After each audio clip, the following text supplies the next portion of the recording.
Hey there, my friends. Hope the new week is treating you well so far. Today I wanted to talk about how to start a plant-based diet. Just always sticking to the basics.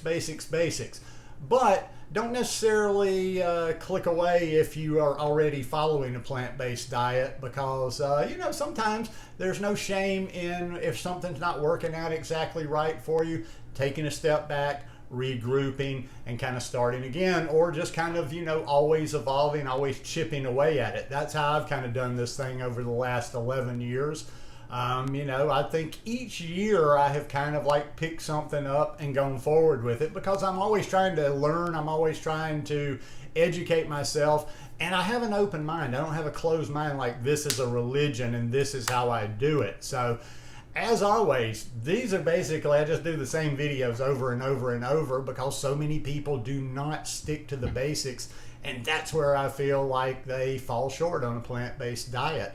One of the biggest things right off the bat is restricting or not eating enough calories. And a lot of time it's not necessarily people are restricting, but they just don't realize once you cut out the animal products, the processed food, the processed sugar and all that kind of stuff, that the food is not as calorically dense. So you do have to eat more, and you have to learn how much your body takes under the circumstances. It's always going to be just the basics, as once again, something that I just repeat all the time. There's probably a lot of people rolling their eyes out there as I say some of these things because I've said them over and over. One of the best sources of information you can get about the nutrition, everything about a plant-based diet is my favorite podcast, which is the Exam Room podcast. Wherever you get your podcast, just search the Exam Room podcast. It's by the Physicians Committee for Responsible Medicine. You have people like Dr. Neil Bernard, you have Dr. Will Bulsiewicz, you have, and just so many other different doctors on there. I know I talk about them a lot, but there's a lot of great doctors and nutritionists on there, and they will give you a lot of real statistics and studies, and they can back up a lot of this stuff. In other words, they speak a lot more eloquently on the lifestyle and the nutrition part than I can. I can't memorize every bit of this stuff. My brain just doesn't work like that. But you need to eat. And also too, one thing that I have has really become important for me over the last 3 years is not just like getting a few things that you like and eating them over and over. We need variety. Variety fuel helps our gut microbiome so much, and so much of our health is in relation to our gut microbiome. So we do need a lot of diversity in our diet. The basics. I eat a lot of fruit. I eat a lot of greens. I know I eat beans every day. The legumes, just go listen to Dr. Greger as well talk about that. But he and Dr. Bernard explain a lot of reasons, and a lot of some of the healthiest people around the world. You always kind of notice those things are included. So what else? A lot of the guys recommend. I don't go as heavy on the grains. But I do eat some grains, or I eat things that are similar to grains. I don't think quinoa is technically a grain, but I eat it. I do eat oatmeal. I do from time to time eat buckwheat. I'm thinking buckwheat might not be technically a grain, but I'm not getting into the technicalities there.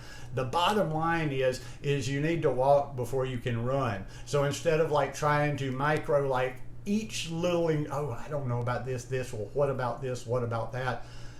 Eat a whole food plant-based diet. Just eat real foods. I'm looking over my table over there. I've got sweet potatoes. I've got tomatoes. I've got cucumbers. I've got a kiwi. I've got a mango. I'm not getting as many mangoes these days, so that's kind of stopped.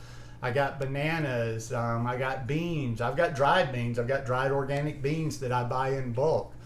But it's all about you can eat any of these whole plant-based foods. Another big thing too, I like to kind of promote that salt, oil, and sugar free, but once again, that's not fanatic as well. In other words, I don't generally eat oils, but from time to time I'll have something. I'm I'll use a little bit of olive oil.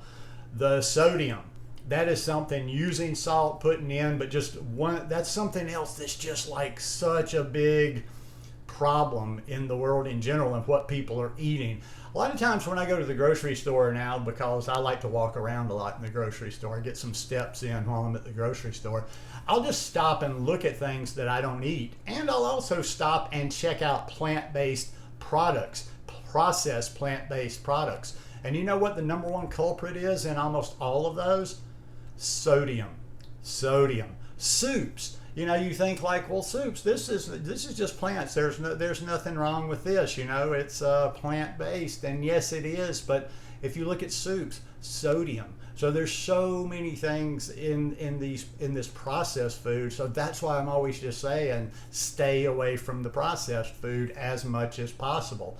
In the beginning, as you're getting away from, you know, putting salt in everything, all your food, and as you're kind of, you know, cleaning that up and not using as much sodium, it might be a little dull on the taste buds in the beginning, but there's always little tricks and there's good things that you can, you know, you can put in its place. I would say spices, herbs, those are good places to start.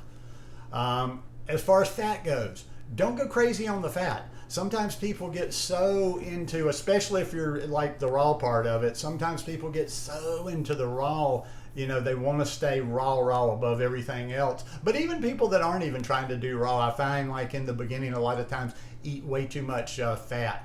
Try to keep your fat at a moderate level. I'm kind of like I say, I'm kind of a Buddhist when it comes to that. I take the middle path. In other words, you got these people that are uber no overt fats. I don't think they'll eat like an eighth of an avocado and that's it for the day. And then you have other people that are just scarfing down fat all day long. They'll eat a whole avocado. They'll put tahini on something, and they're just eating way too much fat. So keep that fat in a moderate range. Beginning, I would say keep it under 20%. You might want to, as you get used to this lifestyle, take it on down closer to that 10% range. Start focusing on omega-3s from the beginning. We need those omega-3s for our brain health, for just the function of our body. I did a video recently on flax seeds and chia seeds, two very cheap and very good sources of omega-3s. Hemp seeds as well. You know, but once you start doing these little things, just try to kind of look at it like this. You're starting right now, or you're restarting this lifestyle. Get to a base level. You've probably eaten bad for decades. You don't have to do it overnight. So get to a certain place, and you don't have to get to the best version, the top version of where you're going to land right from the beginning. If you'll just get to eating whole plant-based foods, look at the first 6 months as just an exploratory mission. Don't put a whole lot of pressure on yourself. Learn new recipes. Learn how to create new recipes. Don't be chasing recipes. Don't be one of those like gourmet recipe. Need a recipe to everything. Get yourself a solid foundation of 8 to 10 recipes. And like I say, learn kind of some basics about creating recipes. I mean, I'm not good in the kitchen at all, but throughout the years, I kind of know, okay, use a little bit of this. This will thicken it up, and I can come up with a salad dressing out of this. And you know, a lot of the stuff, especially the more raw stuff you're eating, and I do encourage that. Like, I'm not fully raw, but I'm also not pushing people away from the raw too. I'm looking forward to, I've got a big head of lettuce. I got a whole bunch of good stuff. Eat a big salad this afternoon. So get those greens in there. Now, when you're eating things like salads, and when you're eating the raw fruits like the mangoes and a lot of the fresh stuff, a double bonus to that is you're also getting hydration through your food.